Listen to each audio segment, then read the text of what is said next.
In order for a web service to be invoked, a service requester makes a request to the service provider in a way that it understands. In web services, a service requester must send a properly formatted SOAP message. Let's think about what a web service interface looks like for our example of a currency exchange rate service. Assume that it follows an RPC-style interaction rather than a document-style interaction. This means that the SOAP XML document will look something like a method call, with a method name and parameters. The SOAP message will look something like this. The two parameters that are passed in are the two currencies which you want to compare. This is fairly easy if you already know how to invoke the service. What if you are searching for a service to give you a currency exchange rate? Or you found a service provider but don't know how to interact with the service? How do you learn what the method name is or what parameters it needs? Compare a web service to a method in object-oriented programming. How would you find out how to call a particular method? Well, you could look at the method signature. Here's what a method signature might look like for a currency exchange rate method. This would tell you what kind of data the method returns.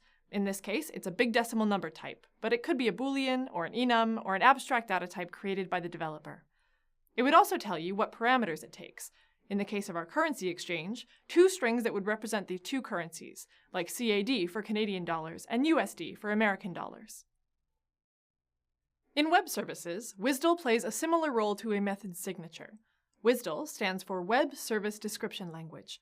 It was created by Microsoft, IBM, and Ariba by combining some previous attempts at standardization. Like SOAP, WSDL descriptions are written in XML. The role of a WSDL description is to describe the interface of a web service. It will include, for example, how to structure a request, the input parameters required, and the data the service will output. It describes this all in a machine-readable way. A service requester can read a WSDL description to determine how to request the service. Because the WSDL description is machine-readable, the service requester can even generate the necessary code automatically.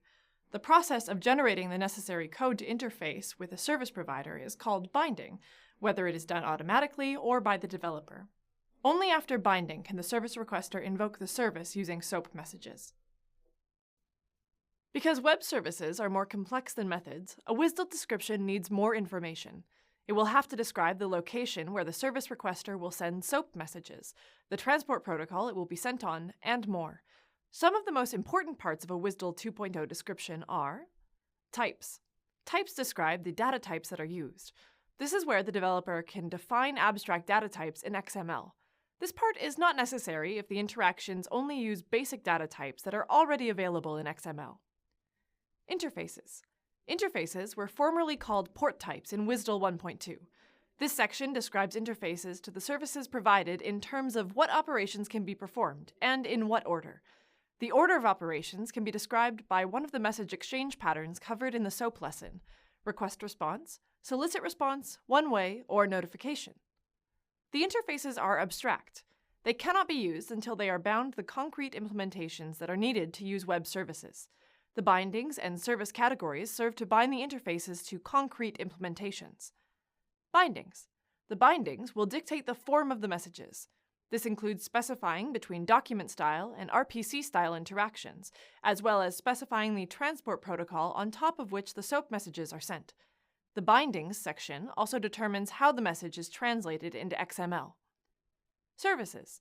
Services are defined concretely by bringing together interfaces and bindings and assigning them to endpoints or ports located with URIs.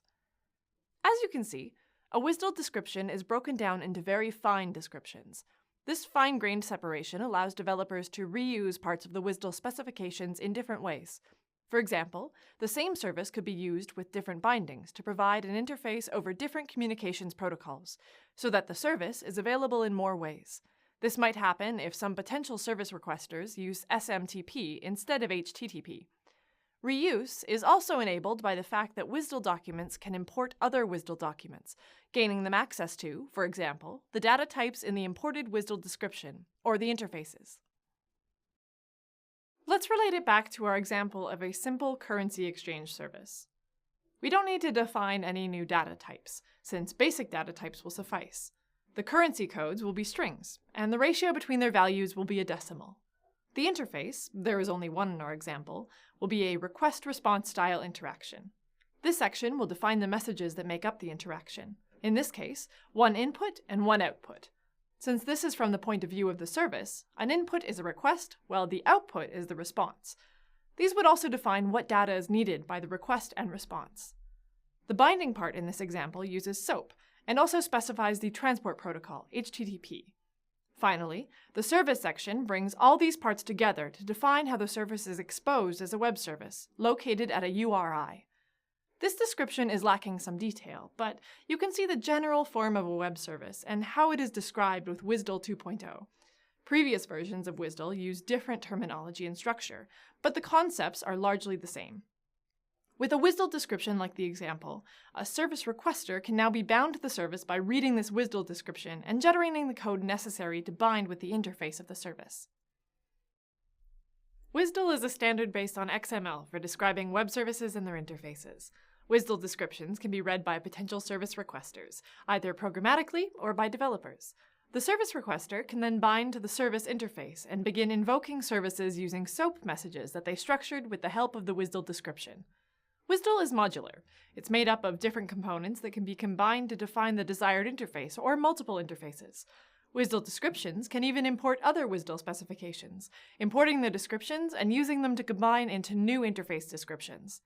This XML-based approach, like the other aspects of web services, allows for interoperability between different platforms over the internet.